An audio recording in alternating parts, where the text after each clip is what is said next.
del sector indígena tras la invasión de ¿quién? Claro, tras la invasión del Tahuantinsuyo. Claro, también te acuerdas que fue un proceso de lucha, ¿sí o no? Claro. Invasión del Tahuantinsuyo, ¿no?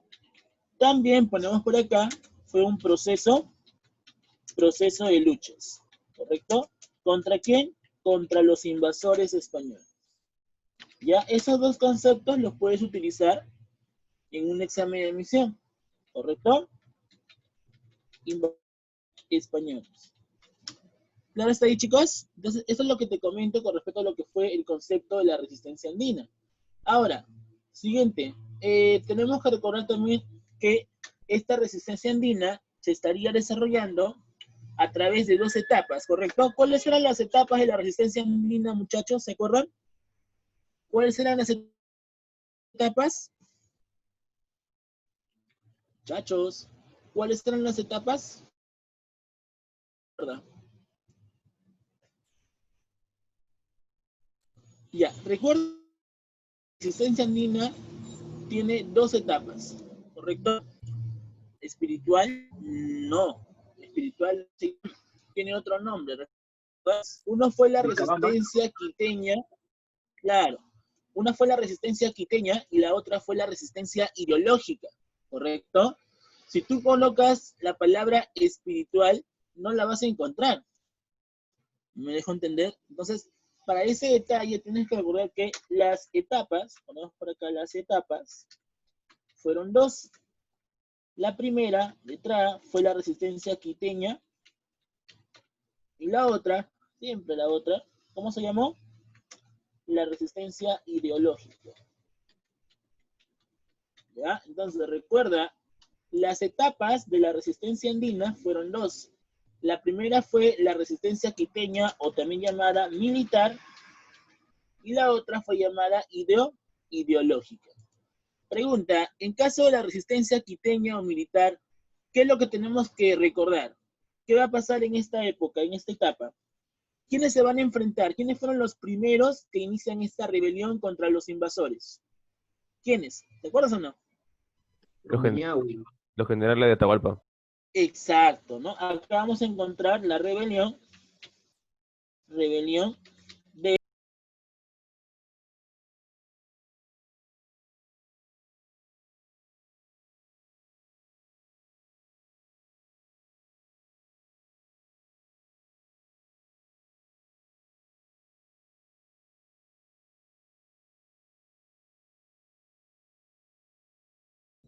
Profe, el audio. ¿Ahí se me escuchan? Sí, profe. Ya. Sí, ahora sí, profe. Listo. Bien, muchachos, repito. ¿Quiénes eran los generales atahualpistas? ¿Te acuerdas o no? Rumiñahui. Ajá, muy bien, claro. Tenemos que recordar que fueron, primero fue en el norte Rumiñahui, ¿cierto? Rumiñahui. En el centro, ¿a quién encontramos? A Calcuchimac, ¿cierto? Calcuchimac.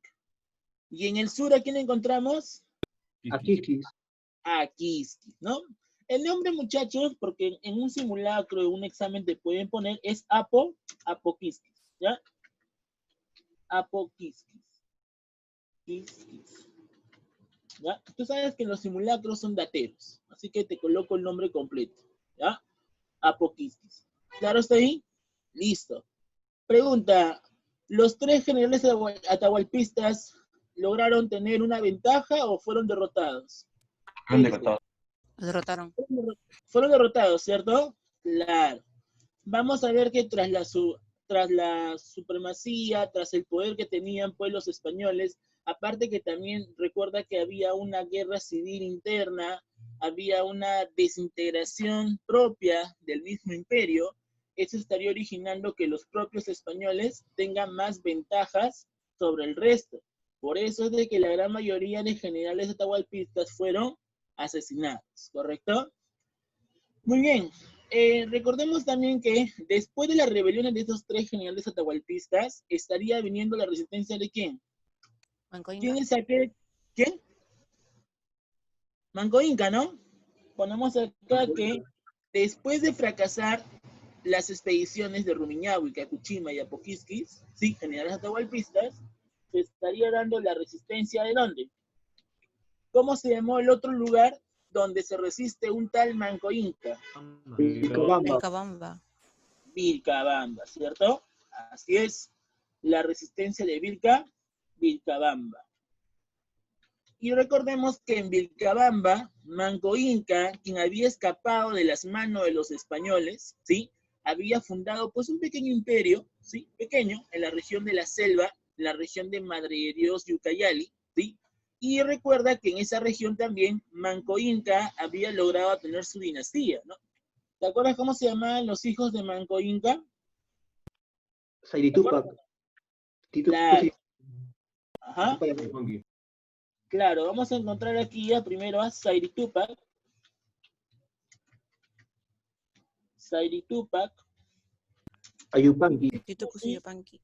Claro, Titu Cusi Yupanqui. Y el último, ¿cómo se llamó? ¿Tupac qué? Amaro primero. Claro, ¿no? Encontramos a Tupac Amaru primero, ¿cierto? Claro, porque recuerda que hay dos Tupac Amaru, primero y segundo. Bien. Entonces vamos a ver de que cuando Manco Inca realice la resistencia de Vilcabamba, junto con sus hijos, su dinastía, en este caso, se estaría dando la otra fase de la resistencia quiteña, la resistencia militar. Pregunta, cuando Manco Inca dirige la resistencia de Vilcabamba, pregunta, ¿qué buscaba Manco Inca? ¿Qué buscaba, muchachos? ¿Se acuerdan o no? Tomar el control del Tahuantinsuyo. Claro, él buscaba el control del Tahuantinsuyo, pero también recuerda que él buscaba aliados, ¿cierto? ¿Quiénes son los que se van a tratar de aliarse con Manco Inca? O sea, ¿quiénes fueron los que supuestamente prometieron apoyar la resistencia de Manco Inca en Lima? ¿Te acuerdas? ¿Huancas? Los huancas, ¿eh? Pero pregunta, ¿los huancas lo apoyaron finalmente o se echaron para atrás? Se echaron para atrás con los Se españoles. echaron para atrás, ¿no? Claro. Algunos, mira cómo son las fuentes de la historia. Algunos dicen de que los huancas se perdieron, ¿ya? Otros dicen de que los huancas se echaron para atrás, traicionaron la resistencia de Manco Inca, ¿ya? Son dos versiones que te dan la historia, por si acaso, ¿ya?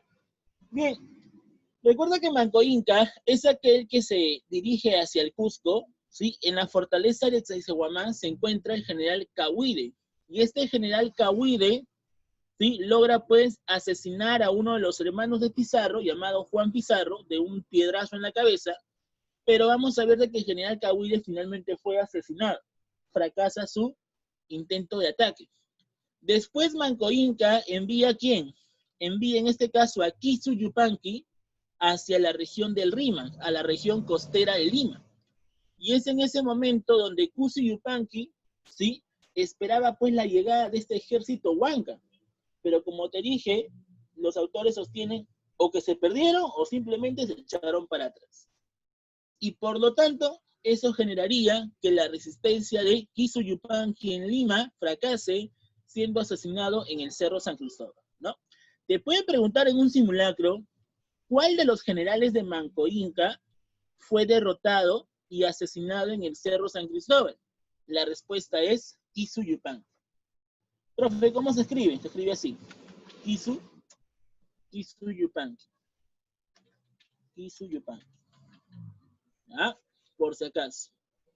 ¿Quién fue Kisu Yupanqui? Vamos a poner acá, fue aquel que se rebeló. ¿En dónde? En la región limeña del Rímac. Se rebeló en el Rímac. ¿Ya? Listo. Muy bien. Finalmente, luego del fracaso que tuvo Kisu Yupanqui, tras tener la idea de detener a los españoles y expulsar a los invasores, vamos a ver ahora que se estarían rebelando ¿quién? Manco Inca, que también sería asesinado por parte de los españoles, y sus hijos, ¿no? ¿Quién es el primero de sus hijos que se rebela en contra de los invasores? Saidi Tupac. Saidi Tupac, ¿cierto? ¿Y Saidi Tupac logró su cometido o fracasó? Fracasó. Fracasó. Fracasó, ¿cierto? Claro, él fracasa. Pero recuerda que Saidi Tupac, al fracasar en su intento de ataque contra los invasores, vamos a ver de que el virrey del Perú, Hurtado de Mendoza, le ofrece una alianza, ¿correcto? Pero vamos a ver de que finalmente pues Saidi Tupac se queda disconforme al entregarle la región de Yucay, que era una parcela de tierra, ¿no? Recuerda que ahí Saidi Tupac dice su famoso discurso, ¿no? Antes yo era el dueño de todo el mantel, ahora solo me entregan una hilacha de ese mantel, ¿no? Después vemos que su hermano Titu Cusi Yupanqui, que también se enfrenta contra las tropas de los españoles, fracasa, pero vamos a ver de que Titu Cusi Yupanqui también llega a un acuerdo. ¿Y cómo se llamó ese acuerdo que firmó Titu Cusi Yupanqui, recuerdas? La paz de La paz de Acobamba. Acobamba. La paz de Acobamba, ¿cierto? La paz de Acobamba. Vamos a poner acá la paz de Acobamba. Pero la pregunta es, cuando se firmó esa paz de Acobamba, finalmente, ¿qué le pasó a Titu Cusi Yupanqui? ¿Qué le hicieron? Murió. Claro, lo envenenan, ¿no? Y le echan la culpa a un fraile, ¿no? Y por culpa de eso lo ejecutan a ese fraile delante de todos, por haber matado a un aliado. Finalmente vemos que el último de la dinastía de Manco Inca, llamado Tupac Amaru I, también se enfrenta contra las tropas del virrey Toledo, ¿cierto? Recuerda que Tupac Amaru I se rebeló contra el virrey Toledo. Pero vamos a ver que finalmente Toledo le ofrece pues que firme una alianza, y es ahí donde Tupac Amaru I pues con bastante, como quien dice, ¿no? Con bastante desdicha le dice, ¿no? Discúlpame, pero yo no puedo firmar una alianza con un llana, o sea, con un sirviente, porque recuerda pues que la máxima autoridad de España era el rey. ¿Y cómo se llamaba el rey de España, te acuerdas? Carlos V o Carlos I. Ajá, muy bien, Carlos V o Carlos I. Entonces, por haber escuchado ese discurso, finalmente el virrey Toledo decide asesinar. Por eso es de que lo ejecuta en la plaza del Cusco. Y después de ser ejecutado, Tupac Amaru I, siendo decapitado, su cabeza y su cuerpo son enterrados en dos distintas partes del Cusco. Ahí se inicia la famosa creencia de que en algún momento la cabeza del Inca y su cuerpo se unirían, y eso haría que el Inca regrese, retorne al poder y expulse a los invasores. ¿Te acuerdas cómo se llamaba ese mito? Mito de Incarri. Mito de Incarri. El mito del Inca, ¿no? Muy bien. Entonces, después de finalizar con la resistencia quiteña militar, encontramos ahora, ¿qué cosa? Encontramos la resistencia ideológica. Ponemos acá entonces la resistencia ideológica. Profe, ¿por qué me está haciendo esto? Fácil, lo que estamos haciendo es un pequeño repaso para que tú lo tengas en claro y para que también le tomes un screenshot y lo puedas tener pues en tu celular o en tu cuaderno, ¿ya? Para eso lo estoy haciendo, ¿ya, muchachos? Bien. Vamos a ver que en caso de la resistencia ideológica encontramos los famosos mitos, ¿no? Recuerda que la resistencia ideológica también fue el rechazo. Taquioncoy. Claro, el rechazo ante la invasión española. Claro, vamos a ver ahorita, no te preocupes. La invasión, o sea, te estoy dando el concepto de la resistencia ideológica. ¿Qué fue la resistencia ideológica? Fue el rechazo ante la invasión española. Y es ahí donde se van a componer, ¿qué cosa? Se van a componer los famosos mitos. ¿Y cuáles van a ser esos mitos? Ahora sí, vamos a hablar acerca de quién. Hablamos primero del Taquioncoy. ¿Te acuerdas qué cosa era el Taquioncoy? La danza de la enfermedad. La danza de la enfermedad, ¿no? Este Taquioncoy lo que buscaba, pues, era hacer una serie de rituales para que las huacas retornen y así puedan expulsar a los españoles. Entonces, el Taquioncoy fue aquella resistencia ideológica que a través de danzas, a través de rituales, ¿sí? ¿Qué buscaba? Se buscaba el retorno de las huacas. Una vez a Marcos, hace poco nomás hizo una pregunta, mencione qué característica tuvo el Taquioncoy. La respuesta es que este ritual buscaba el retorno de las de las huacas. Muchos postulantes en esa época se equivocaron porque pusieron danzas y enfermedades.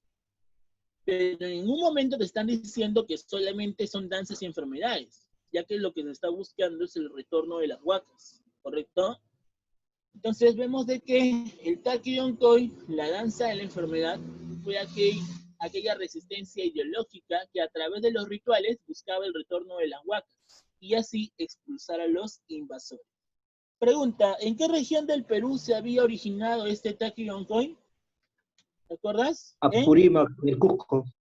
¿Apurímac o Ayacucho? Ayacucho. Huamanga. Ayacucho, bueno, claro, Huamanga, ¿cierto? ¿Y te acuerdas qué cacique fue aquel que lo dirigió? Juan Chocne.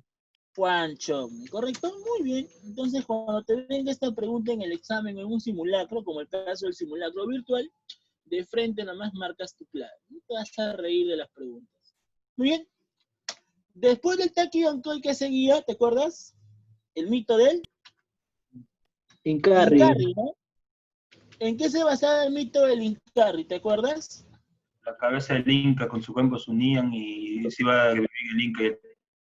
Ajá, Propuesta mesiánica. claro. Propuesta mesiánica. Claro, fue un mito mesiánico. Recuerda que la palabra mesiánico proviene de un Mesías o Salvador que buscaría, pues, expulsar a los españoles y salvar el imperio inca, ¿no? Y justamente eso se estaría dando cuando la cabeza y el cuerpo debajo de la tierra se unen. Recuerda que la palabra Incarri deriva del Inca Rey. Entonces, ¿qué busca el Incarri? ¿El retorno de quién? El retorno del Inca. ¿ya? De frente nomás, cuando te venga una pregunta del Incarri, recuerda que es el retorno del Inca cuando la cabeza y su cuerpo se unen debajo de la tierra, ¿ya? Muy bien. ¿Y el último cómo se llamaba? ¿El mito del qué? El Yanaguara, ¿no? El Yanaguara. No se ha preguntado por el Yanaguara, pero por si acaso te lo coloco por aquí, recuerda que también fue parecido al Takiyonkoi, pero este sí buscaba que a través de las danzas se maldijera a aquellos que apoyaron a los invasores españoles, ¿no? Entonces vemos que el Yanaguara fue aquel ritual que buscaba maldecir con enfermedades a los traidores que apoyaron a los invasores, ¿ya? A los invasores. ¿Y en qué región del Perú se había originado este Yanaguara? Ahora sí, en Apurímac, ¿cierto? Apurímac, ¿está? Entonces, eso es lo que tienes que tener en claro con respecto a lo que fue la resistencia ideológica. Bien. Sigamos. Tómale un screen, por favor, hasta ahí. Tómale un screen, una captura de pantalla, por favor.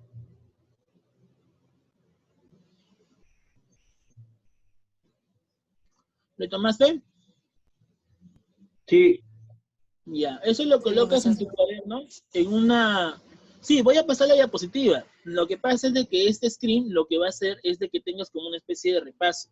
Siempre un alumno que va a postular a una universidad debe tener un cuaderno de repaso. ¿Ya? Ah, en la laptop. Ya, en la laptop tienes que colocar la tecla imprint. ¿Encontraste la tecla imprint? Sí, esa, ajá. Presiona esa tecla y solito se hace la captura. Luego entras al Paint y lo pegas. Yo también justamente tenía ese problema, pero buscando en YouTube los tutoriales, supe que se utilizaba esa tecla imprint. ¿Ya? Listo, muchachos. Entonces, hasta ahí, ¿se entendió esa parte? Sí, profesor. Sí, Ya, sí. perfecto. Listo. Ya. Bueno, para aquellos que no han podido hacerlo, a tus compañeros les puedes pedir el screen. ¿Ya? No te preocupes. Todo se puede en esta vida. Listo. Rápidamente, vamos ahora a ver lo que es. No te preocupes. Vamos a ver ahora lo que es las guerras civiles, ¿ya? Pregunta, muchachos, ¿qué fueron las guerras civiles rápidamente? La pelea entre los... Españoles. Claro, ¿no? Las guerras civiles vienen a ser aquella lucha o aquel problema que se estaría originando entre los propios gobernadores, ¿no? ¿Por qué? Por el control. Claro, por el control del Cusco, ¿no? Recuerden que aquí encontramos a los principales líderes de esta guerra civil, los cuales fueron Pizarro con quién? Almagro. Almagro, ¿no? Claro, claro, por las encomiendas, así es. Recuerden que Pizarro y Almagro se van a enfrentar, ya que con la capitulación de Toledo, se le había entregado la región más grande de la gobernación a Pizarro, y Almagro se le había entregado a la región de Nueva Toledo, ¿no? Esa región que le entregaron a Pizarro se llamaba Nueva Castilla, y en caso de Almagro, Nueva Toledo. El tema va a ser de que Nueva Castilla posee los tesoros del Imperio Inca, ya que se encontraba pues en toda la región del Perú. Que Almagro se con la sorpresa de que como Pizarro ha sido beneficiado por el rey de España, al firmarse la capitulación de Toledo, es en ese momento donde Almagro le declara la guerra, ya que él lo que busca es poseer el Cusco. Recuerda que Almagro había secuestrado a dos de sus hermanos, ¿sí? Y es por eso que se estaría dando, pues, ¿no?, la rebelión entre los pizarristas versus los almagristas. Que en la batalla de las Salinas, ¿no? Vamos a poner por acá. En la batalla de las Salinas, ¿qué le pasó a Almagro? Fue asesinado, ¿no? Pizarro lo ejecuta.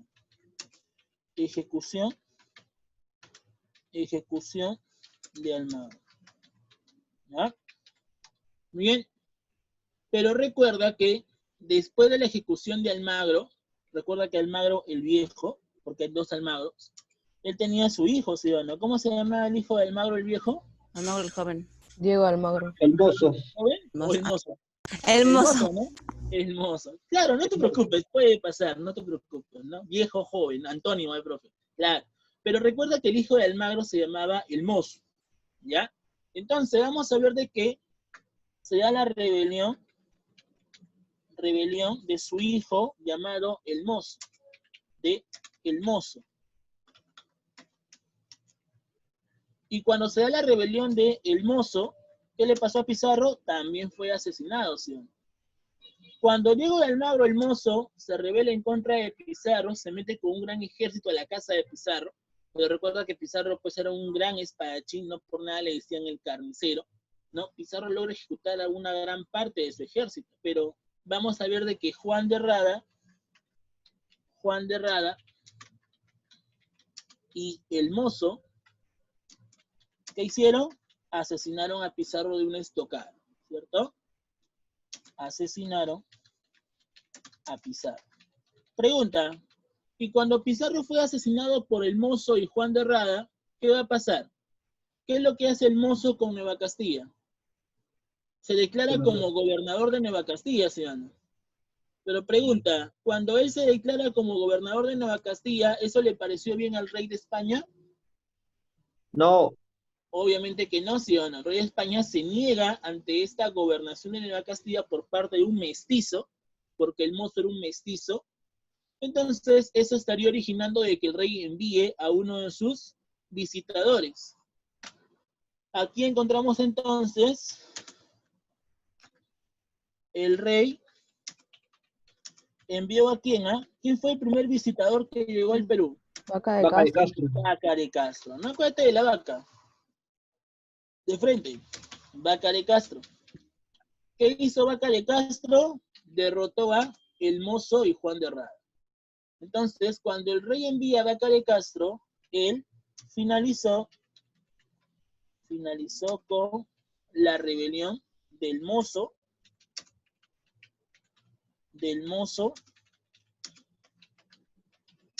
y Juan de Rada. ¿Correcto? Pero vamos a ver de que el rey de España estaba disconforme de que los gobernadores hicieran lo que se les dé la gana.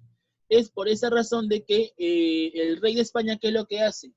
A través de las leyes nuevas de Indias, ¿qué es lo que hace el rey de España? ¿Qué fundó?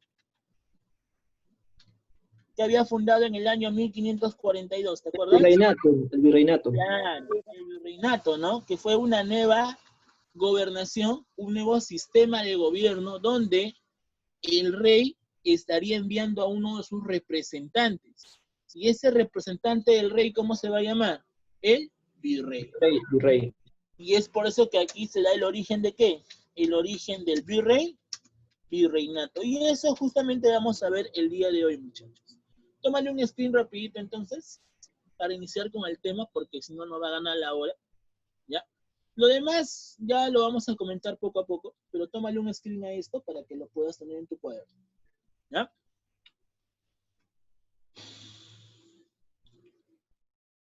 ¿Ya están, muchachos? Sí. Listo. Entonces, ahora sí, vamos a ver por aquí.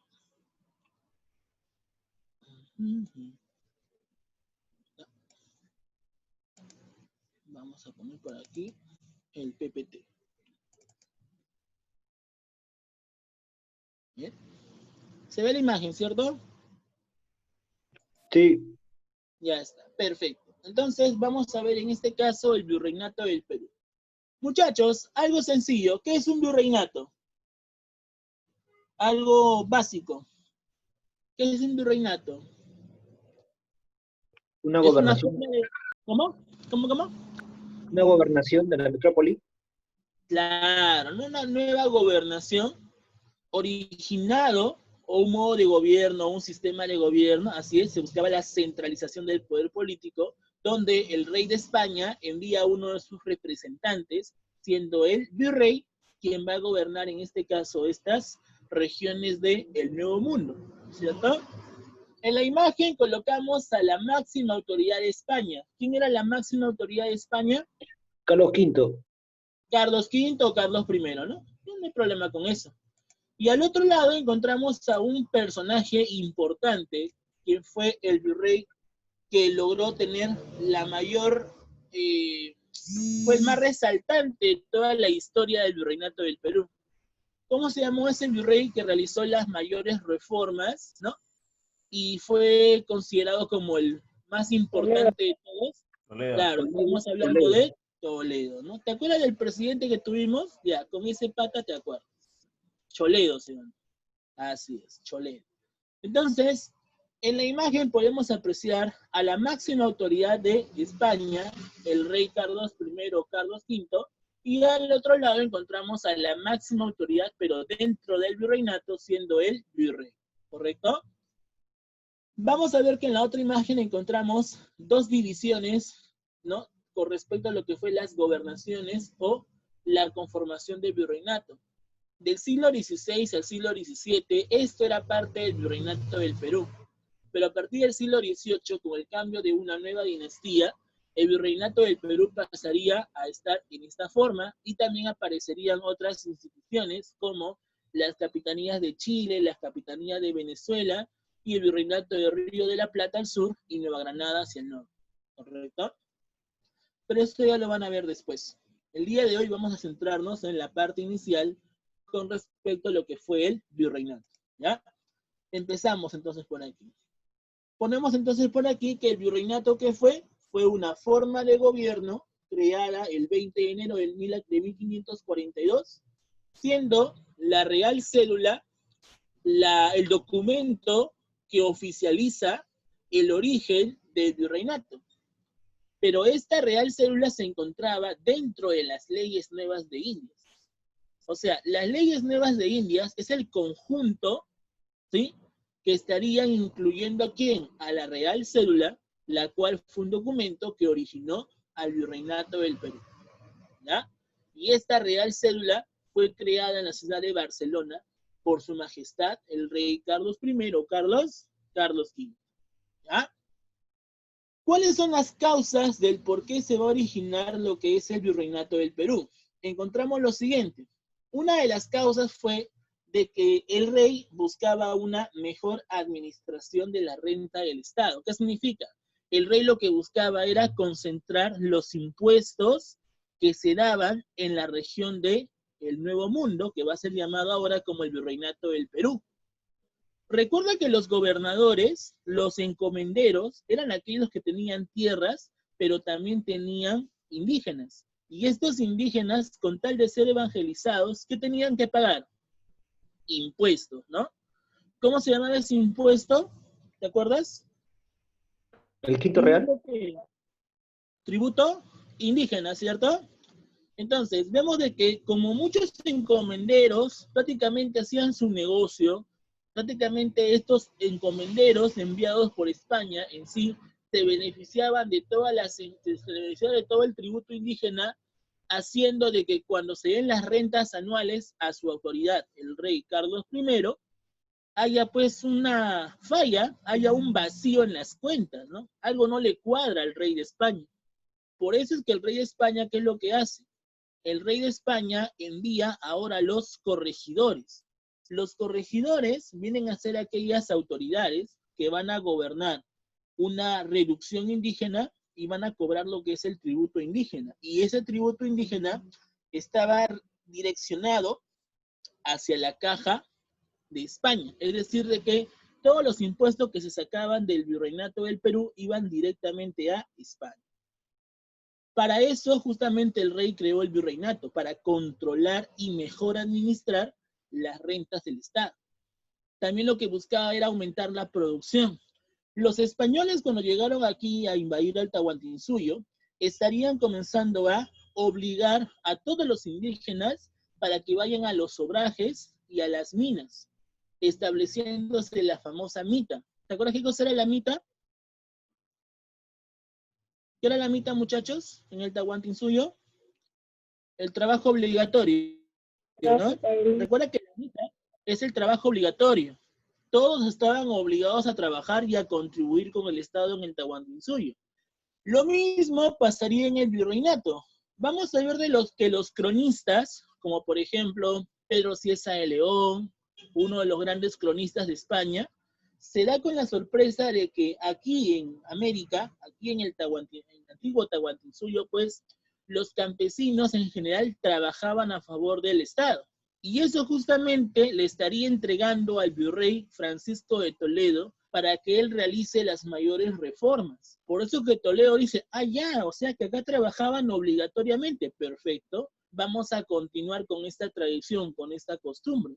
Por eso es que el virrey Toledo obliga la creación de la mita minera y la mita obrera.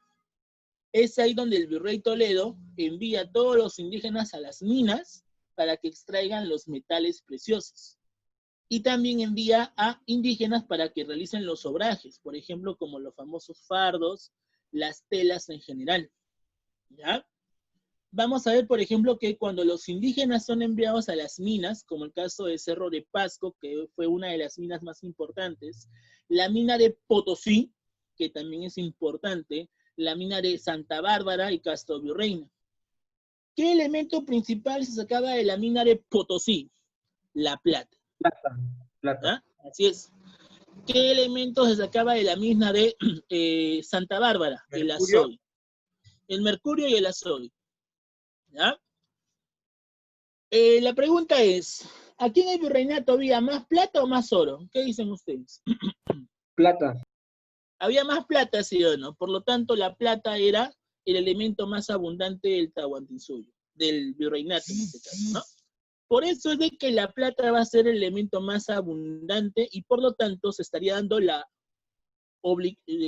trabajo obligatorio hacia las minas de plata como lo fue Potosí. ¿Ya?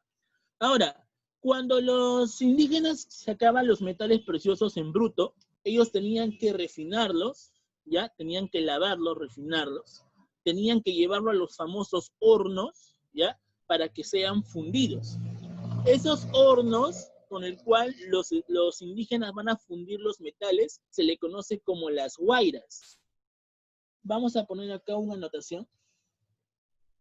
Creo que se puede anotar acá, sí. Costadito nomás. Ponemos acá las guairas. Guairas. ¿Ya? ¿Qué son las guairas? Las guairas son los hornos donde se funden los metales. Hornos donde se funden metales. ¿Ya? Eso es lo que va a pasar. Entonces vamos a ver de que los españoles estarían comenzando a utilizar las guairas. ¿Para qué? Para poder en este caso fundir los metales preciosos. ¿Ya, muchachos? Esa es la importancia de las guairas. ¿Listo? Muy bien. ¿Qué más? Otra causa del por qué se estaría originando el virreinato. Implantar un nuevo orden político y además jurídico. Lo que se buscaba era acabar con las guerras civiles. Se pueden preguntar en un examen tipo ECO, ¿no? ¿Cuál fue una de las causas políticas que buscaba la creación del virreinato? La respuesta es acabar con las guerras civiles. ¿Me dejo entender? Ponerle fin a las guerras civiles y además buscar de que la autoridad de España dirija estas colonias, los dominios en el Nuevo Mundo. Esa es la razón por el cual se estaría dando este proceso. ¿Me dejo entender con eso? ¿Sí? Bien. ¿Y cuál es otra de las causas del por qué se origina lo que es el virreinato? La administración de América que estuvo bajo el control de ¿quién? De magistrados del Consejo de Indias.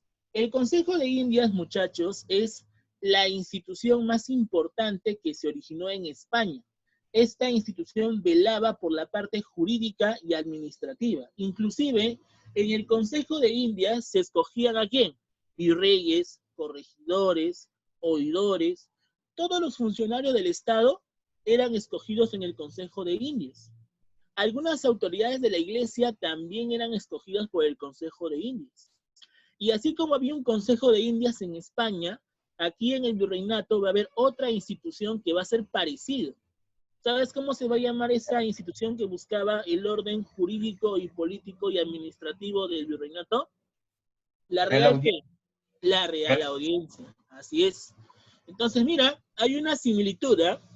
¿Quién era la máxima autoridad de España? El rey. ¿Quién era la máxima autoridad del virreinato? El virrey. ¿Correcto? ¿Cuál es la institución más importante en España? El Consejo de Indias. ¿Cuál es la institución más importante en el virreinato? ¿La Real Audiencia? ¿Me dejó entender? Entonces, hay una similitud, ¿ya? Bien, ¿qué más? Veamos. Bueno, no más.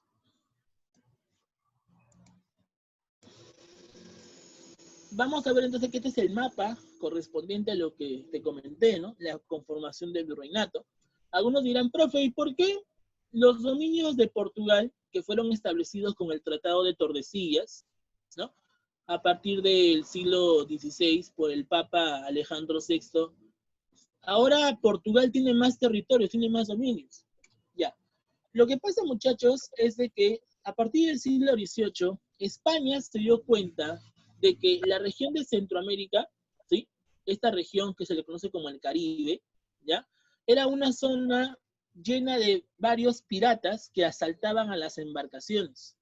Lo que querían los españoles era llegar más rápido a la región de Europa. Para eso, España lo que buscaba era una salida al famoso río Amazonas. Y para que puedan tener una salida hacia el río Amazonas, tenían que pedirle pues la autorización a Portugal, tenían que pedirle la autorización a Portugal para que éste pueda pues, ¿no?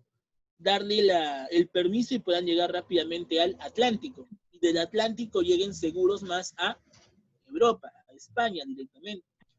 Para eso es que durante las reformas borbónicas se estaría firmando el Tratado San Ildefonso.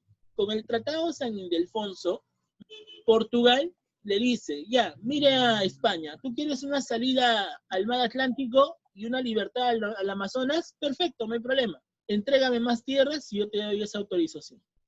El virreinato, que tenía grandes territorios, le tuvo que entregar más tierras a Portugal. Y es por eso que aquí te das cuenta la reducción que tuvo el virreinato del Perú. ¿Se dan cuenta del cambio entonces? Esa es la importancia. ¿Ya, muchachos? Muy bien. Pero como te digo, eso lo vas a ver en el tema de reformas borbónicas. ¿Sí? Solo te lo comento. Muy bien. Aquí encontramos al virrey más importante de este contexto llamado el virrey Francisco de Toledo. Vamos a ver de que este virrey es uno de los más importantes, ya que él realiza aquellas reformas que permitan la dirección de la autoridad de España España sobre estas regiones del virreinato. Toledo estaría implementando, ¿qué cosa? Estaría implementando, ¿sí?, normas que permiten organizar y consolidar, ¿qué cosa? El virreinato. ¿Ya? Toledo también era llamado como el conde de Oropesa, y este personaje fue el quinto virrey que tuvimos en el Perú. Vamos a ver que Toledo, para poder administrar y poder supervisar el funcionamiento administrativo y económico del virreinato del Perú, Toledo estaría enviando a sus visitadores. ¿Qué cosa es un visitador? Un visitador es un funcionario que lo que busca es supervisar, ¿qué cosa? Las rentas y las cuentas dentro del virreinato del Perú. San Marcos en el año 2017-2 hizo la pregunta, ¿no? Mencione ¿cuál de las reformas políticas de Toledo supervisaba la administración del virreinato? La respuesta eran las visitas. ¿Me dejo entender? Fue una pregunta bastante sencilla que hizo San Marcos acerca de una de las reformas toledanas. ¿Ya, muchachos? Entonces repito, ¿verdad? Las visitas, claro, el Tuco Rico, recuerda que era un funcionario del Inca, el famoso sopló, el que todo lo ve y todo lo oye, ¿ya? Pero la visita era aquella que supervisaba la administración política y administrativa del virreinato. Él le llevaba las cuentas al rey de España, ¿ya? Y en el siglo XVIII vamos a ver de que aparece el visitador más importante de todos. ¿Quién fue el visitador más importante de todos en el siglo XVIII? El famoso José Areche, ¿ya? Yo en la universidad utilizaba otra palabra para recordarme este visitador. Yo le decía Areche. Con esa palabra me acordaba al toque ya, sobrado, ¿ya? Pero el tema es de que el visitador Areche es el que logra retombrar la mayor importancia, ya que es aquel que le logra demostrar al rey Felipe V de que dentro del virreinato estaban robando. Los mismos funcionarios públicos del Estado estaban robando, se estaba dirigiendo un escándalo de la corrupción. Inclusive es ahí donde se inicia justamente el origen de la corrupción. Hay una obra, hay un libro que de repente en la universidad te van a obligar a leer como nota a aquellos que vayan a las carreras de letras, llamado Historia de la Corrupción de Francisco Quirós. Y ahí te van a explicar cómo se inicia la corrupción gracias a la llegada de los españoles, porque recuerda que los españoles son aquellos que logran consolidar la corrupción dentro del antiguo Perú. ¿Ya, muchachos? ¿Ya? O sea que si encontramos aquí a ministros, políticos, presidentes corruptos, en sí es una costumbre que nos trajeron los españoles, ¿no? Nada comparado a la industria que llevaron los ingleses pues a Norteamérica, ¿no? A la región de la India también. Pero bueno, son cuestiones que se dan, ¿ya? ¿Listo? ¿Qué más? Dentro de estas reformas toledanas, vamos a ver de que el virrey Toledo, como te dije, él se deslumbra, se impresiona a través de las crónicas cómo se organizaba la economía y la política en el Tahuantinsuyo. Justamente Pedro Cieza de León, que es el mayor cronista español, le cuenta, le narra todos esos procesos. Por eso es que el virrey Toledo, ¿qué es lo que hace? Restablece la mita. Pero esta mita se estaría realizando a una actividad directa, como el caso de la mita minera y la mita obrera. ¿Ya? También vamos a ver que el virrey Toledo lo que busca es reorganizar a las comunidades indígenas para que cada uno tenga un funcionario que los dirija y un representante indígena. Vamos a ver de que el funcionario quien dirige esta reducción indígena por parte de España fue el corregidor. El corregidor prácticamente como si fuera una especie de alcalde. Él controlaba todo un distrito, ¿ya? Y ese distrito estaba conformado por una reducción indígena. Y este corregidor cobraba mensualmente el impuesto o tributo indígena. Muchos de los indígenas inclusive pues se escondían, ¿no? Se negaban a pagar el tributo. ¿Por qué? Porque para ellos era pues un impuesto muy abusivo. Ahora, la pregunta es, ¿y cómo los indígenas podían pagar oro podían pagar, en este caso, podían contribuir con el Estado si ellos no tenían dinero, no tenían moneda. Fácil. Como la gran mayoría de indígenas eran campesinos, entonces se iban a las minas y los que trabajan en las minas para poder comer tenían que comprar su alimento. Así que estos campesinos llevaban su comida a las minas y en las minas, como les pagaban con unas monedas miserables, ¿ya? Igual podían obtener ese tributo y podían contribuir con el Estado. O sea, para España todo tenía solución, ¿no? Claro, explotando al resto. ¿Te das cuenta? Entonces, vamos a ver de que el virrey Toledo es aquel que logra fundar estas reducciones indígenas. ¿Ya, muchachos? El funcionario público de España que dirige esta reducción fue el corregidor. Pero vamos a ver que también tenían un funcionario o un representante indígena en cada reducción. Ese funcionario indígena se llamaba como el cacique o curaca, o también llamado como el mozo yacta, ¿ya? Mozo significa aquel que dirige, el que controla. Yacta significa provincia, el que controla una provincia. Este va a ser justamente el cacique o curaca, y sería parte de la organización social de lo que fue el virreinato. Justamente ahí se menciona de que los caciques o curacas son nobles, y estos nobles obviamente tenían beneficios. Es ahí cómo nos podemos sorprender del por qué Túpac Amaru II o José Gabriel Condorcanqui se rebela en contra de España. ¿Qué es lo que va a pasar en el siglo XVIII? Como había tanto robo con respecto a la corrupción dentro del virreinato, el rey de España, Felipe V, ordena la eliminación de la nobleza indígena. Los nobles indígenas son eliminados de la sociedad, es decir, ya no van a tener estos beneficios, les quitan su título. Y obviamente eso afecta o no afecta al bolsillo de los caciques. Obviamente que sí. Por eso es que Túpac Amaru II o José Gabriel Condorcanqui se rebela en contra de España, porque esta reforma afectó directamente el bolsillo de este pata. También lo que le pasó a, por ejemplo, Juan Santos Atahualpa, Mateo Pumacahua. Muchos de los caciques se van a rebelar en contra de España justamente por esta razón, por la eliminación de su título y sus beneficios. ¿Se das cuenta? Los criollos también fueron producto de esta reforma, porque antiguamente la Real Audiencia, que se tenía que nombrar a todas las autoridades propias de España, los peninsulares, estaba conformada por 11 criollos. ¿Cómo es posible que la gran mayoría de criollos dirijan la Real Audiencia? El rey Felipe V los saca de la Real Audiencia y convoca a más peninsulares, a más españoles que dirijan esta institución. ¿Te das cuenta? Entonces, la reforma borbónica se afectó la economía y los beneficios de los caciques o curacas y los criollos. ¿Por qué crees que en el siglo XVIII se estaría dando las rebeliones criollas y las conspiraciones o rebeliones indígenas? Justamente por esta razón. ¿Te das cuenta? Bien, como te dije también, el virrey Toledo, tras esta narración de las crónicas, es aquel que organiza la mita y la tasación del tributo indígena en dinero metálico, en monedas de oro o plata. ¿Correcto? ¿Qué más? Establece el Tribunal del Santo Oficio.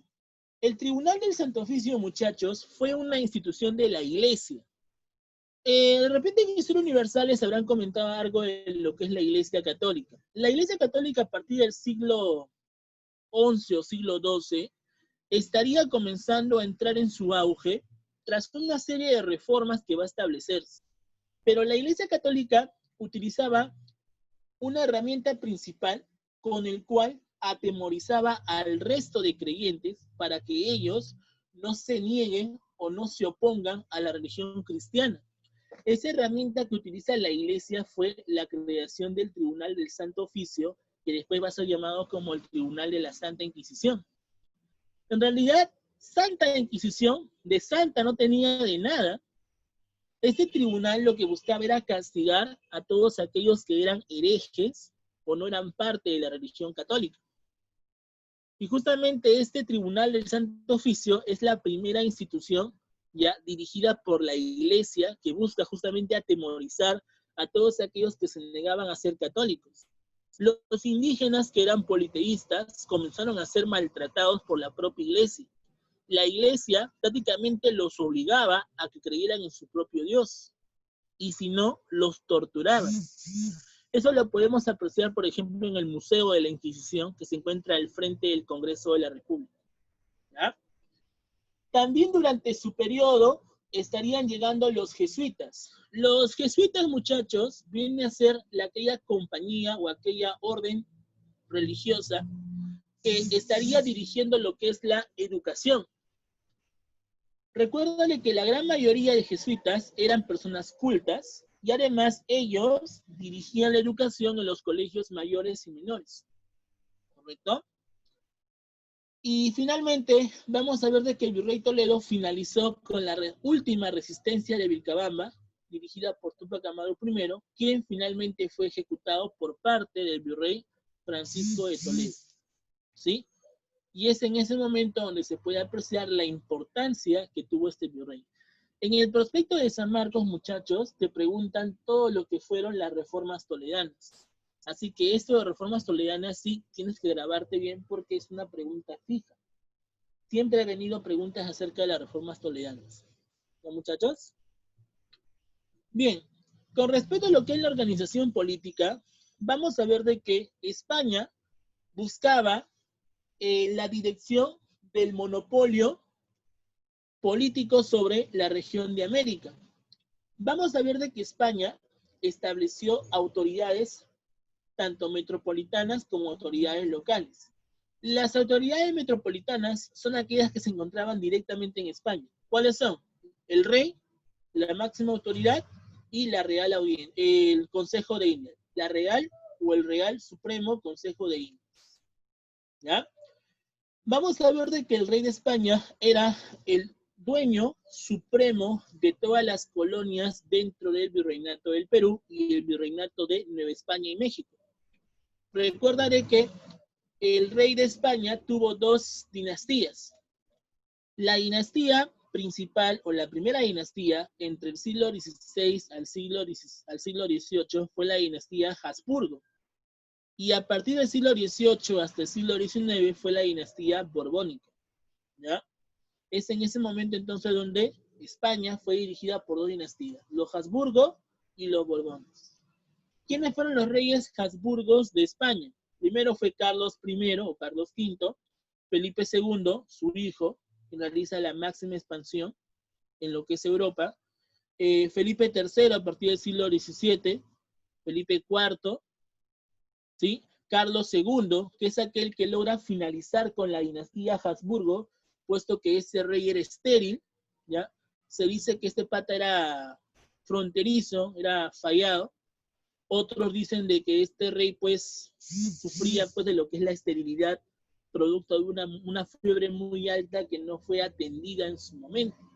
Entonces vemos pues que finalmente Carlos II, como no pudo tener descendencia, era denominado como el hechizado. Y al no tener descendencia a su muerte, se estaría originando la guerra de sucesión española. Ahora, muchos de ellos, muchas de las monarquías europeas en el siglo XVIII trataron de intervenir para poder tener el control de España, ya que España pues era una potencia durante el siglo XVII y el siglo XVI. Pero el tema va a ser de que cuando se realice este proceso, Francia finalmente sería aquel que tendría el control, ya que el rey Luis XIV ya había firmado un documento estableciendo de que su nieto, Felipe d'Anjou, ¿sí?, sea el soberano de España.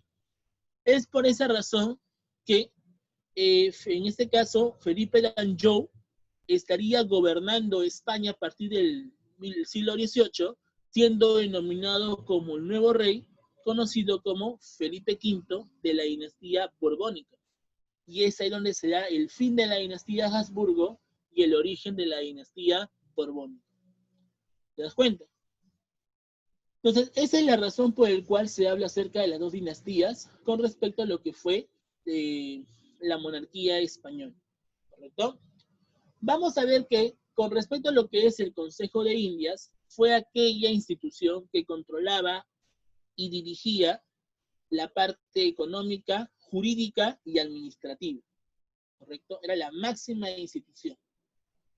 También se encontraba lo que es el Tribunal de Consulado y la Casa de Contratación de Sevilla, pero estas instituciones se basaban más en la parte económica. El Consejo de Indias era todo, económico, político y administrativo, ¿ya? Social también.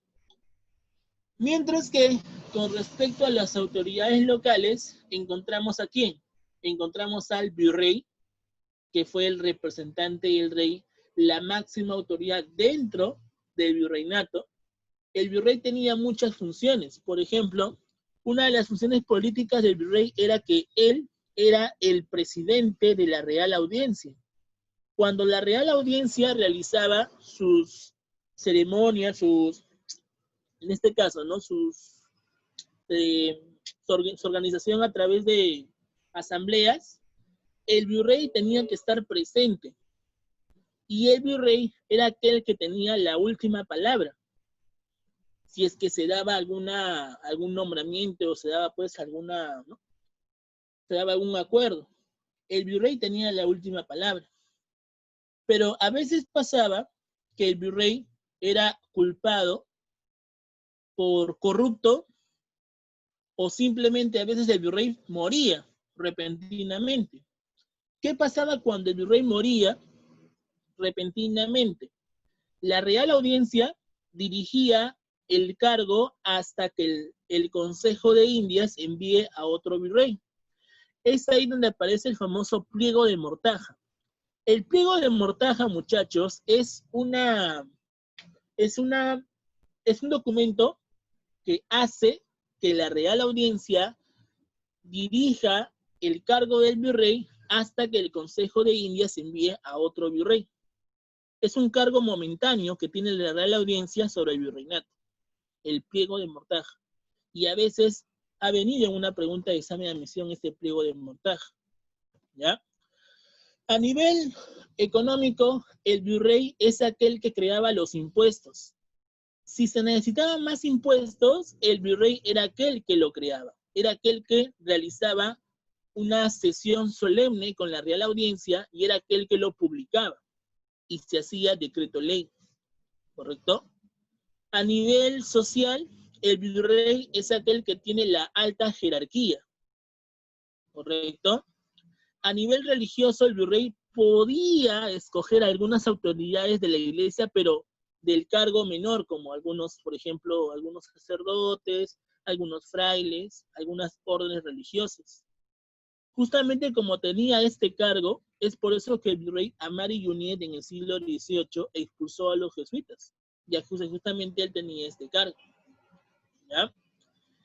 Entonces, date cuenta que el virrey tiene muchas funciones. También tiene una función militar. El virrey es aquel que comanda las tropas o el ejército dentro del virreinato. Así como el presidente, que es el jefe supremo de las Fuerzas Armadas, el virrey controlaba el ejército. Además que el virrey también estaría, pues, buscando la protección de sus intereses. Por toda esta razón, por toda esta circunstancia, date cuenta que el virrey es multifuncional, tiene muchas funciones. Por eso que es el personaje más importante dentro del virreinato. ¿Qué más? La Real Audiencia. La Real Audiencia, así como el Consejo de Indias, fue la institución más importante dentro del virreinato. Vamos a ver que esta Real Audiencia estaba conformada ¿por quién? Estaba conformada por los oidores. ¿Qué son los oidores? Así como el Congreso tiene congresistas, los oidores eran funcionarios que escuchaban, oían las órdenes del virrey y las órdenes del Consejo de Indias. Por eso que los oidores son los representantes de la Real Audiencia, ¿correcto? Esta Real Audiencia dirige la parte jurídica dentro del virreinato y también la parte económica, ¿correcto? No puede aprobarse una ley siempre y cuando no se dé la autorización del virrey y la Real Audiencia. Y si el virrey y la Real Audiencia se han declarado la guerra, ¿quién tiene la suprema, quién tiene prácticamente la última palabra? El virrey. Por eso que se dice que algunas veces la misma Real Audiencia era aquel que asesinaba al virrey, con tal de quedarse con su cargo. Bueno, pues son cuestiones políticas, ¿no? Así como el Congreso siempre ha querido dirigir el Ejecutivo, lo mismo pasaba durante este contexto. ¿Qué más? Encontramos a los corregidores. Los corregidores son aquellos funcionarios que dirigen las reducciones indígenas, cobran el tributo y supuestamente tienen la misión de evangelizar a los indígenas. Pero no los evangelizaban, al contrario, los maltrataban, los trataban peor que a los animales. Vamos a ver de que el corregidor, en este caso, les cobraba impuestos y si no pagaban impuestos eran torturados. Ellos estaban obligados a pagar impuestos, ¿no? Por eso es que va a haber justamente un autor llamado Guamán Poma de Ayala, que fue pues un cronista mestizo, que estaría publicando Nueva Crónica y Buen Gobierno, donde él acusa los abusos de los corregidores en el virreinato. Él presenta esta obra para el rey de España, pero lo curioso es que esta obra no llegó a manos del rey de España, se perdió, se encontró en el siglo XVIII en Dinamarca. O sea, date cuenta pues que los mismos corregidores sabían sus cochinadas, como quien dice. Ellos mismos se las sabían hacerlas. Y por lo tanto, vamos a ver de que es ahí donde se puede dar cuenta todo este proceso corruptivo que dirigieron las autoridades españolas. Cuando se realicen las reformas borbónicas, los corregidores no van a poder detener las rebeliones indígenas. Por lo tanto, como el corregidor ya no tiene autoridad sobre los indígenas, es en ese momento donde España convoca a otra institución llamada las intendencias. Estas intendencias después se estarían convirtiendo en las provincias o departamentos, como el caso de la Intendencia del Cusco, que se va a originar tras la rebelión de Túpac Amaru II. Los cabildos eran las municipalidades que dirigían pues las regiones locales, ¿sí? Las visitas, como te dije, los visitadores en sí, son aquellos supervisores que administraban la parte económica y política. Ellos le daban cuentas al rey de España, ¿correcto? Los caciques o curacas eran los representantes de las reducciones indígenas, eran los nobles, ¿sí? Y los barayoks eran los gobernadores de provincias pequeñas que estaba dirigida por indígenas. ¿Me dejó entender? Estaba compuesta por indígenas. Profe, ¿y cuál es la diferencia entre el cacique y el barayok? Fácil, pues. El cacique es un noble. El barayok está por debajo de este cacique. ¿Te das cuenta? El cacique está por encima del barayok. ¿Me dejó entender? Entonces, con respecto a la parte política, esta sería la organización. Autoridades metropolitanas y autoridades locales. ¿Sí? ¿Cómo se llamó el primer virrey del Perú, muchachos? Aquí está, miren. Blasco Núñez de Vera. ¿Qué le pasó a él? Lo asesinaron, ¿sí o no? Con la rebelión de los encomenderos Gonzalo Pizarro y Carvajal, fue asesinado porque se negaban a cumplir estas normas propuestas por el rey de España. ¿Sí? Muy bien, ¿qué más? Vamos a la parte económica. Vamos a ver que la economía dentro del virreinato, muchachos, era una economía feudal. Vamos a ver, por ejemplo, que así como el feudalismo, la relación de servidumbre o la relación señorial entre el señor feudal y el siervo, ¿sí? El siervo estaba obligado a pagar impuestos, conocido como las contribuciones u obligaciones. ¿Qué impuestos pagaba el siervo y el campesino? Pagaban lo que es, por ejemplo, la corvea, el trabajo gratuito a favor de las tierras del señor feudal, las banalidades por usar un horno, un molino, el peaje de pasar de un feudo a otro feudo. Por ejemplo, también se pagaba lo que es, en este caso, la corvea, la pernada, ¿no? Que era la famosa la prima noctis, la primera noche en la cual la esposa, ¿no? Del campesino recién casado pasa la noche con el señor feudal, ¿no? Afectaba directamente la intimidad de los campesinos recién casados, ¿no? también se daba ¿qué cosa? También se daba lo que es el diezmo, ¿no? Una contribución del 10% a favor de la iglesia. Todas estas características de los impuestos feudales pagados por el siervo y los campesinos también se daban dentro del virreinato. Por eso se menciona que el feudalismo occidental, a partir del siglo XVI, con la invasión al Tahuantinsuyo, se estaría consolidando en América. O sea que prácticamente el feudalismo se traslada a América a partir de la invasión del Tahuantinsuyo. Por eso es que la economía se estaría denominándose como feudal. Vamos a ver que se siguen los lineamientos del mercantilismo, o también llamado el bullonismo. ¿Qué cosa es el mercantilismo o bullonismo? El mercantilismo es aquella doctrina donde lo que se busca principalmente es obtener metales preciosos y así favorecer a España. España también dirige un monopolio comercial. España estaría obligando a todos los habitantes del virreinato a que solamente le compren a los comerciantes españoles. Estaban totalmente prohibido que los indígenas les compraran mercancías a otros comerciantes. Por eso que a esta reforma se le conoce como el exclusivismo o intervencionismo en sus colonias. España prácticamente obliga a todos sus hijos, como quien dice, a que contribuyan con España. Es por eso que aquí se habla acerca del monopolio comercial. Pero el problema es que los comerciantes españoles eran abusivos con los precios. Así como ahora los comerciantes que acá te suben el precio de las cosas, ¿ya? Estos sinvergüenzas les subían el precio y como estaban obligados a comprar, como quien dice, a ellos les favorecía. Pero lo que no sabían estos comerciantes es que en el puerto del Callao habían otros comerciantes, pero estos comerciantes eran franceses, holandeses. Es ahí donde se da el famoso contrabando. El contrabando justamente se va a originar producto de este exclusivismo, ya que como España no le daba otra alternativa, la gente tenía que comprar pues a los contrabandistas que estaban en los puertos, en el puerto del Callao. Ahí aparece el famoso mercado negro, ¿no?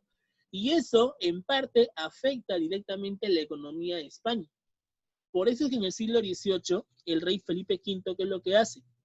Acaba con el exclusivismo español y establece un mercado libre, un mercado abierto a través de las aduanas, donde se permitía que haya un comercio abierto, hay un comercio libre y así el mercado negro no afecte directamente la economía de España.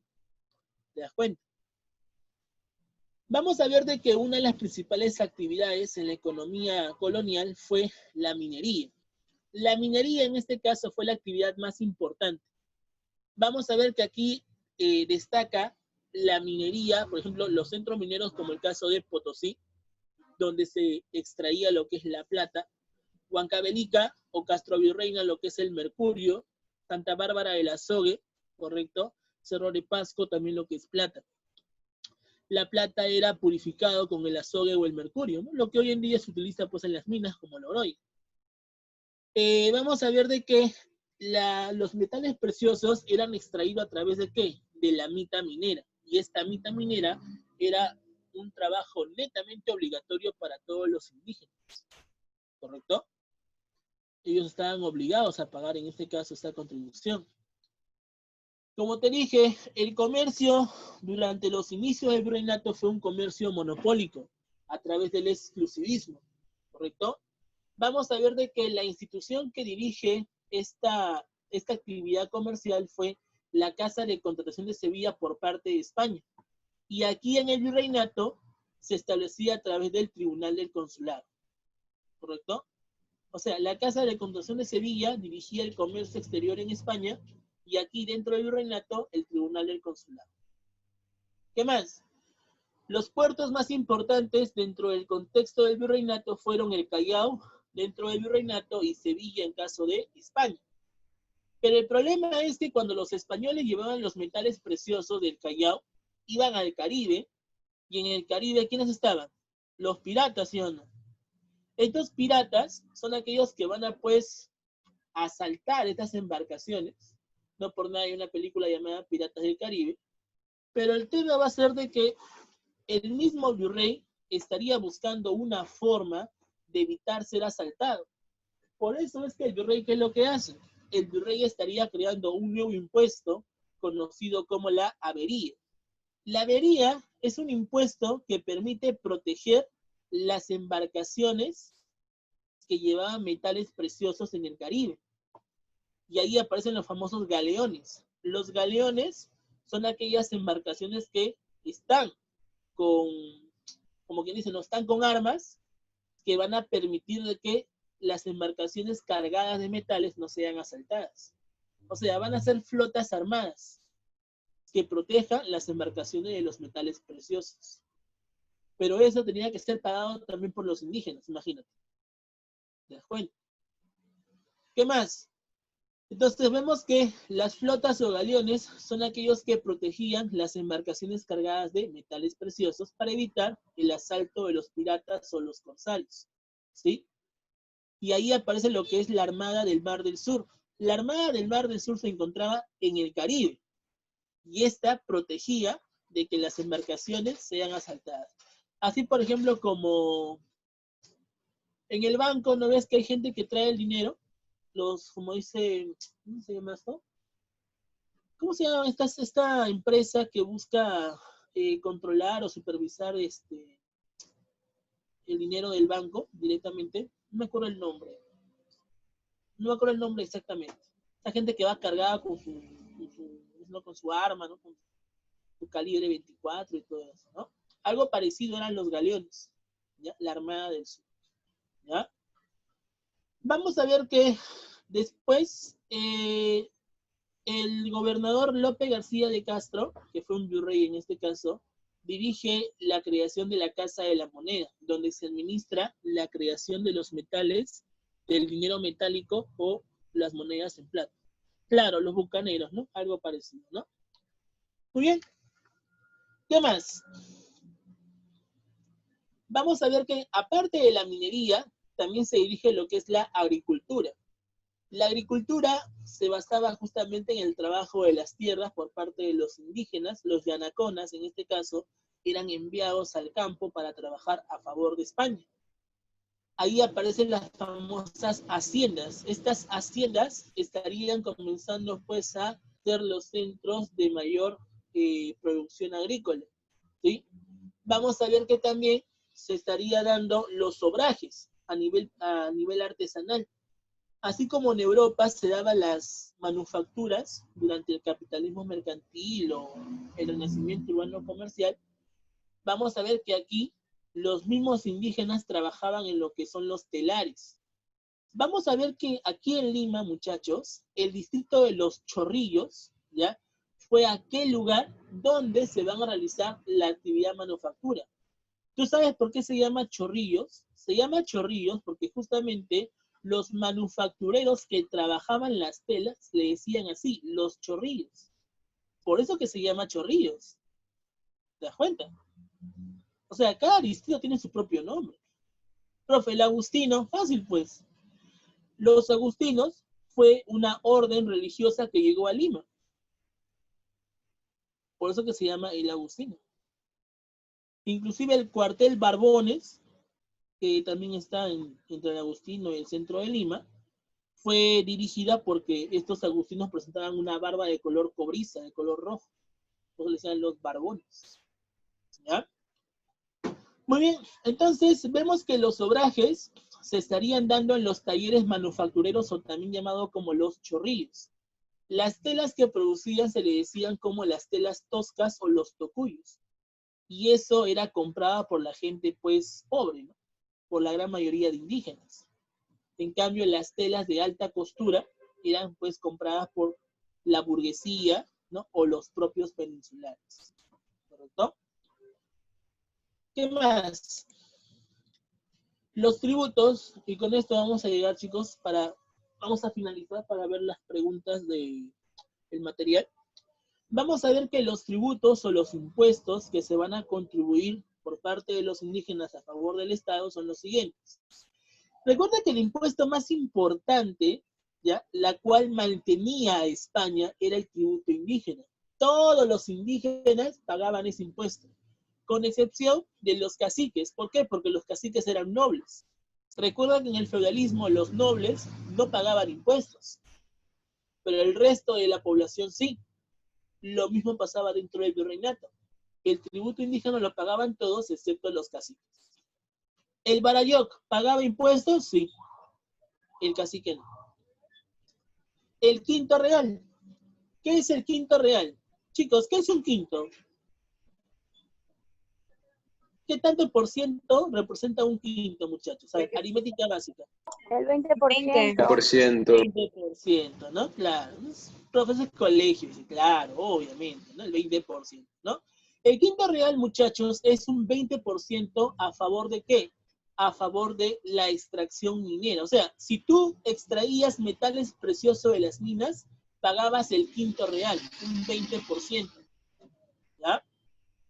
El almojarifazgo viene a ser aquel impuesto aduanero que se daba por la exportación o importación. O sea, todo lo que tú vendías y lo que tú comprabas al exterior, también pagabas un impuesto llamado el almojarifazgo, que después va a ser llamado como lo que es el arancel. Ese almojarifazgo va a ser el futuro arancel que se va a pagar aquí. A partir del siglo XVIII aparece el impuesto aduanero, pero antes era llamado como el almojarifazgo. La avería, como te dije, fue aquel impuesto que se pagaba ¿para qué? Para proteger a las embarcaciones que eran asaltadas en el Caribe, a través de la Armada del Sur. El alcabala era un impuesto que se aplicaba a los bienes muebles y también inmuebles. Por ejemplo, tú comprabas una casa, pagabas tú alcabala. Comprabas un animal para poder realizar la ganadería, también pagabas el alcabala. ¿Te das cuenta? Comprabas esclavos, también pagabas el alcabala. Si tú tenías más esclavos, eras más rico que una persona que vive en Miraflores o en La Molina. Cada esclavo tenía su precio. Es por eso que España fue la mayor traficante de esclavos africanos. Portugal también realiza, en este caso, el contrabando de esclavos africanos. Inglaterra también realiza el contrabando de esclavos africanos. Inglaterra y Portugal le hacían la competencia a España. Por eso que España va a ser afectada también. ¿Ya? La composición se pagaba para legalizar los títulos de propiedad de las tierras. Lo que es la media nata era un impuesto con el cual le pagaban a los funcionarios públicos en su primer año. ¿Ya? El cabezón se reflejaba lo que es a las tierras rurales no trabajadas. La primicia. ¿Qué cosa era la primicia, muchachos? No está ahí. La primicia era la primera cosecha de tus tierras a favor de la iglesia. Esto inclusive era un impuesto feudal. Y eso llegaría aquí al virreinato. Y con eso también se mantenía la iglesia. Ahora, ¿cuál era el rol que cumplía la iglesia para ser mantenida por el Estado? Sencillamente que la iglesia oraba por el alma del resto, ¿no? Bueno, y el diezmo, que es el pago del 10% a favor de la iglesia. ¿Te das cuenta? O sea, date cuenta de que la iglesia, así como las autoridades españolas, eran mantenidos por los mismos indígenas, ¿no? Entonces, eso es lo que se comenta dentro de este contexto, ¿no, muchachos? Prácticamente, date cuenta que el virreinato fue lo peor que le haya podido pasar a los indígenas. No te digo, ¿no? Esa obra que te comento, Historia de la Corrupción, habla acerca de los abusos, ¿no? Y el escándalo de la corrupción que van a generar las autoridades españolas. ¿Ya, muchachos? Muy bien. Bueno, esto es cómo se realizaba la forma de explotación indígena. La mita, como te dije, fue el principal impuesto obligatorio que van a contribuir la mayoría de indígenas, ¿no? Era cumplida por indígenas comunes, los indios mitayos o indios de célula, y también se estaría dando, en este caso, como la mayor explotación colonial sobre el indígena. La mita se dividía en dos, minera y obrajera. La mita minera, con respecto a lo que son las minas, el trabajo de las minas, y la obrajera, realizar los talleres textiles u obrajes. ¿Correcto? Las encomiendas fue la explotación indígena más antigua, porque las encomiendas o los encomenderos fueron los primeros que llegaron a Tahuantinsuyo, a invadirlo. Y también tenían que pagar impuestos a estos encomenderos. El yanaconaje era el trabajo agrícola. Los yanaconas, como te digo, eran aquellos que trabajaban en los campos. ¿A favor de quién? A favor de las autoridades españolas, ¿correcto? Y los repartimientos vienen a ser la nueva reorganización indígena para que cada uno de ellos pague sus impuestos obligatorios. Bien, muchachos, hasta ahí. ¿Alguna pregunta? ¿Alguna duda? Disculpe, de todo esto, ¿cuáles son los puntos más puntuales para el examen? Ya, más puntuales. Perfecto, no hay problema. Lo que tienes que recordar es lo siguiente, la parte económica que ha venido. Con la parte económica tienes que reflejar lo que es la mitad minera, o sea, la minería en general, que ha venido en el examen de admisión. ¿Cómo era conocido o cuál fue la característica básica de la economía colonial, feudal y mercantilista? ¿Qué más? El comercio entre España y el virreinato, la casa de contratación que era la institución que controlaba, en caso de España, el tribunal del consulado en caso del virreinato. ¿Qué más? La agricultura, ¿quiénes la trabajaban? Los yanaconas. La producción artesanal, ¿cómo se realizaba? A través de la mita obrajera, en los talleres manufactureros o los chorrillos. ¿Qué más? Los tributos que también han venido en el examen de admisión, todos estos tributos han venido. ¿Cuáles han venido? Tributo indígena, quinto real, almojarifazgo, avería, alcabala y diezmo. Media nata, cabezón y composición todavía no ha venido, pero es probable que San Marcos lo pueda incluir en el simulacro. ¿Ya? Eso sí, ha venido constantemente. Avería, hubo 4 preguntas acerca de ese tema. La mita, como te dije, la mita minera, la mita obrajera. ¿Qué son las encomiendas? ¿Qué es el yanaconaje y qué son los repartimientos? Eso es con la parte económica. Con la parte política, tienes que ver en este caso las autoridades. En caso de metropolitanas, el rey y el Consejo de Indias. En caso de locales, virrey, real audiencia, corregimientos. Prácticamente dijo, el virreinato te viene todo. Por eso que es un tema bastante pedido, bastante fijo. Las reformas toledanas que están en el prospecto. ¿Te das cuenta? Lo puedes resumir, por supuesto, pero como te dije, trata de tener un cuaderno aparte y lo que está en negrita, siempre trata de escribirlo en una esquina. ¿Ya, hijo? ¿Se entendió? Ok, gracias. Sí, gracias. No te preocupes. Listo, muchachos. ¿Alguna otra pregunta por ahí? Vamos. ¿Alguna otra pregunta, muchachos? Los escucho, los leo, vamos. Nada. Bien, muchachos. Entonces, vamos a las preguntas, ¿ya? Vámonos directamente a las preguntas. Sacamos el material, por favor. Sacamos el material.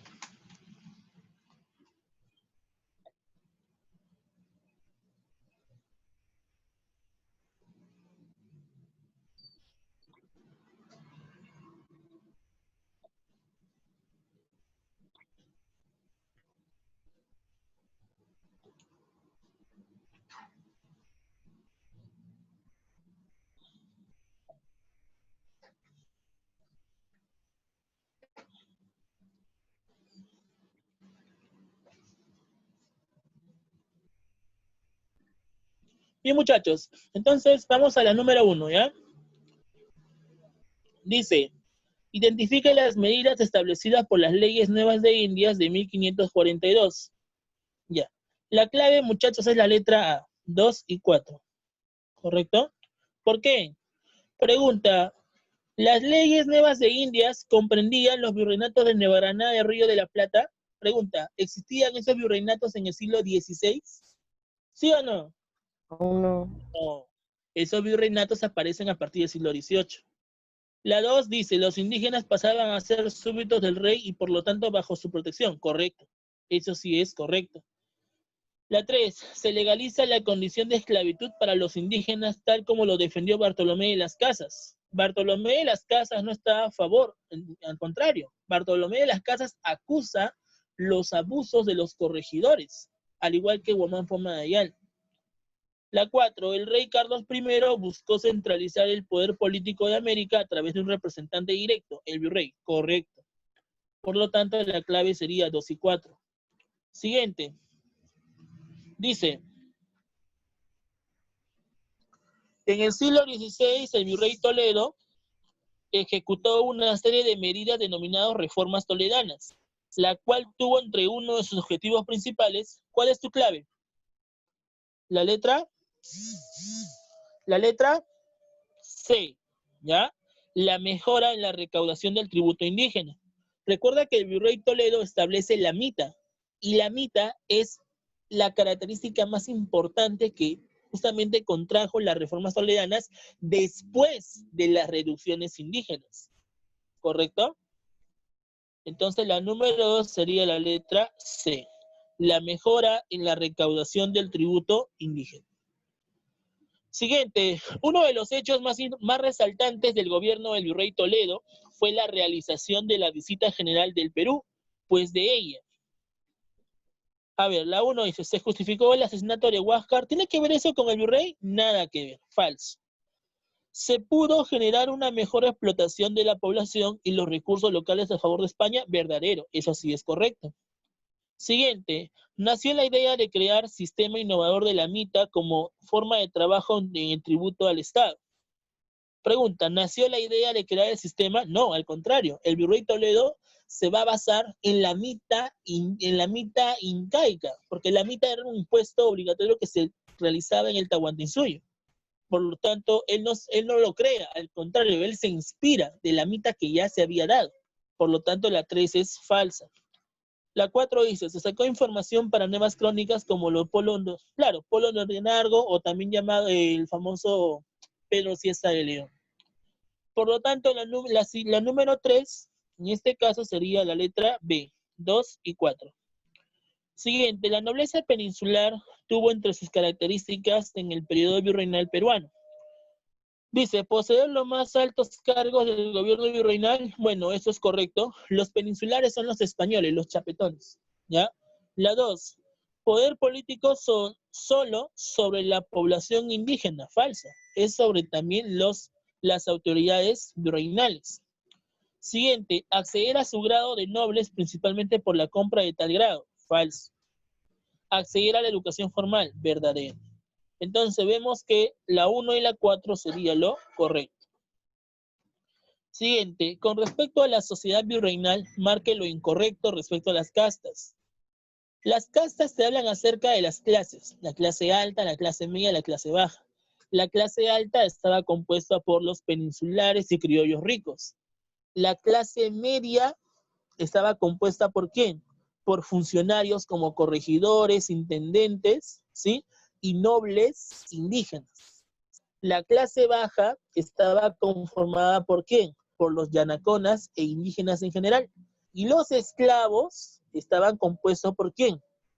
Bueno, va a sonar un poco racista, pero estaba compuesto por los negros, ¿ya?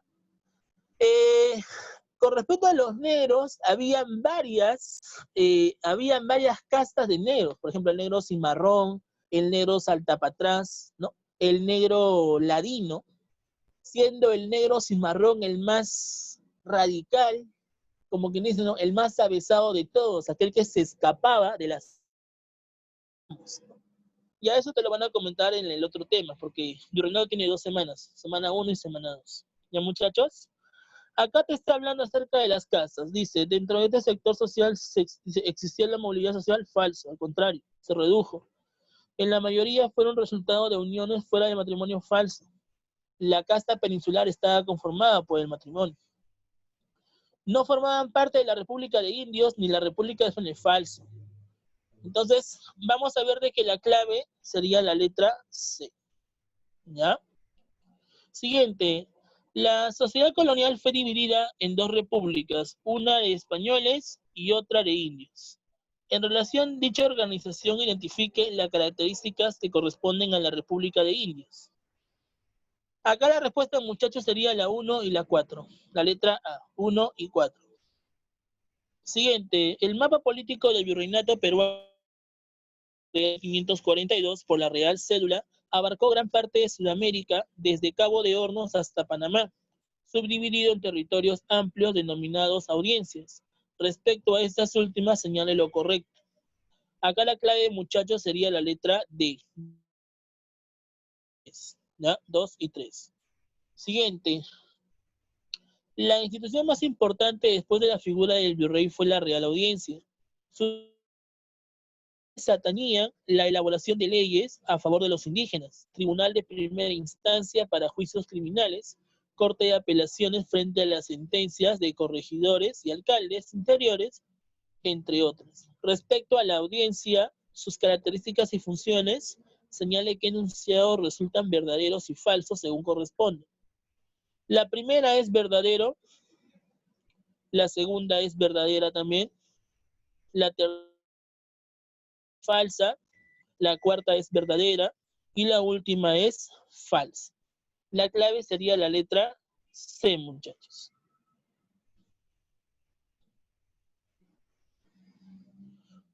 Siguiente, la institución que se encarga de regular la administración de justicia y era la máxima instancia judicial en el virreinato peruano fue la Real Audiencia. La letra D. Siguiente, en relación al virreinato peruano establezca el enunciado correcto. La respuesta sería la letra A, muchachos. Un medio por el cual se garantizó el freno de las herejías protestantes contra la Iglesia Católica en el virreinato peruano fue con los procesos realizados por el Tribunal de Santo Oficio de la Inquisición.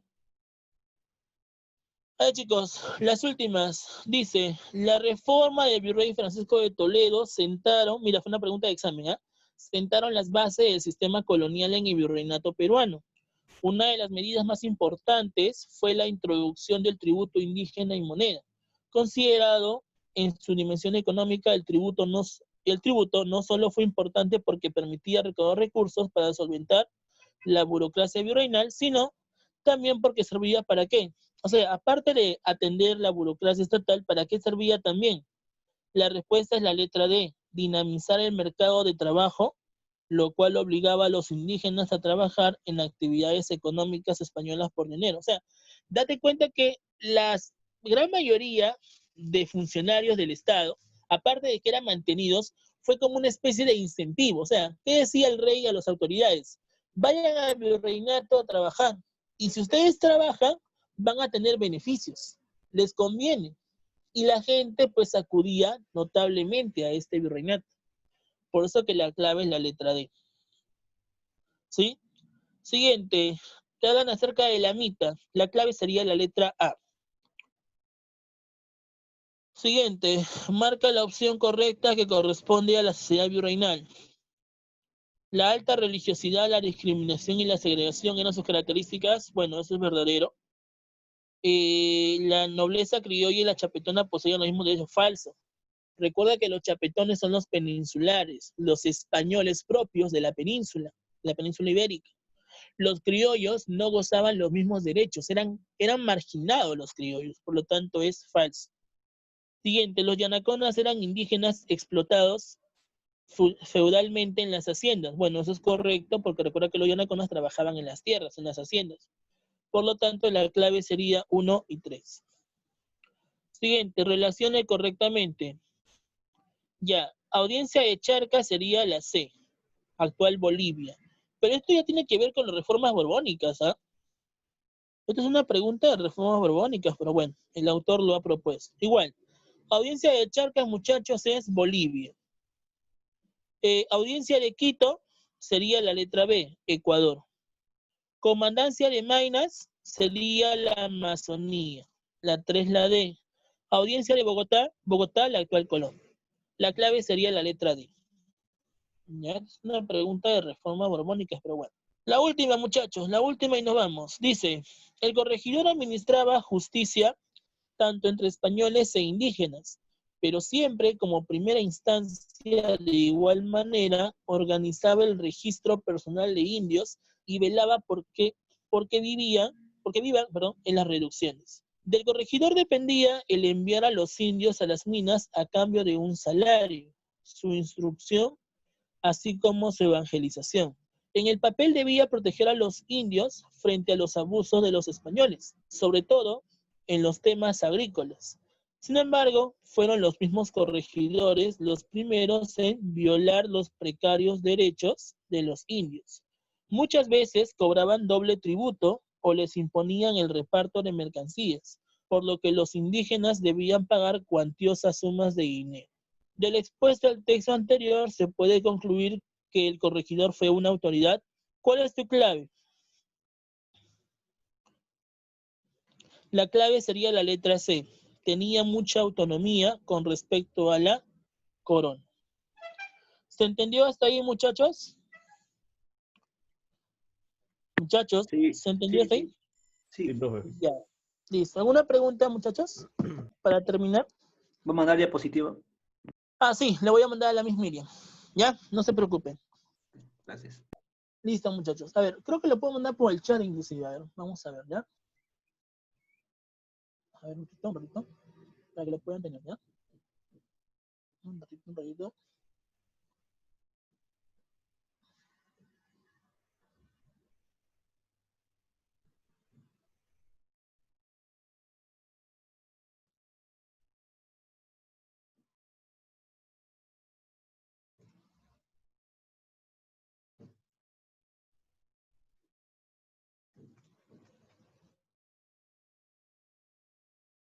Ya, lo estoy enviando, ¿ya? Vamos a esperar a que cargue al chat. Todos vayan directo al chat, por favor, para que vean el PPT.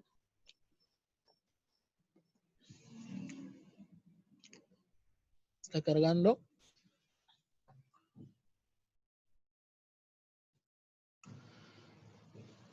¿Llegó, chicos?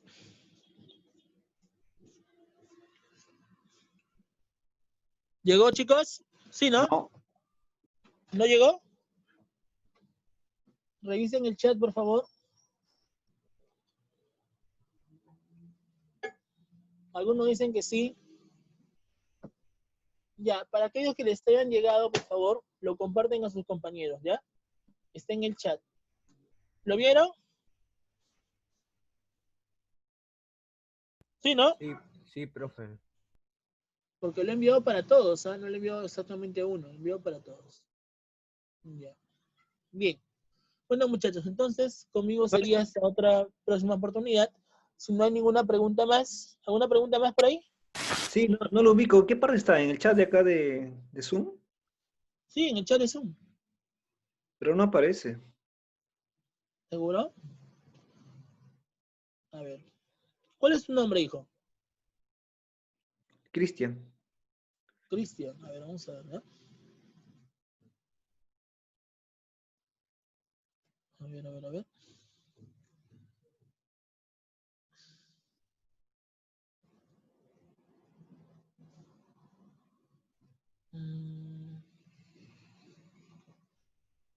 Cristian, ¿qué, hijo? Daza. Plaza. No, Daza, con D. Ah, ya. A ver, vamos a ver.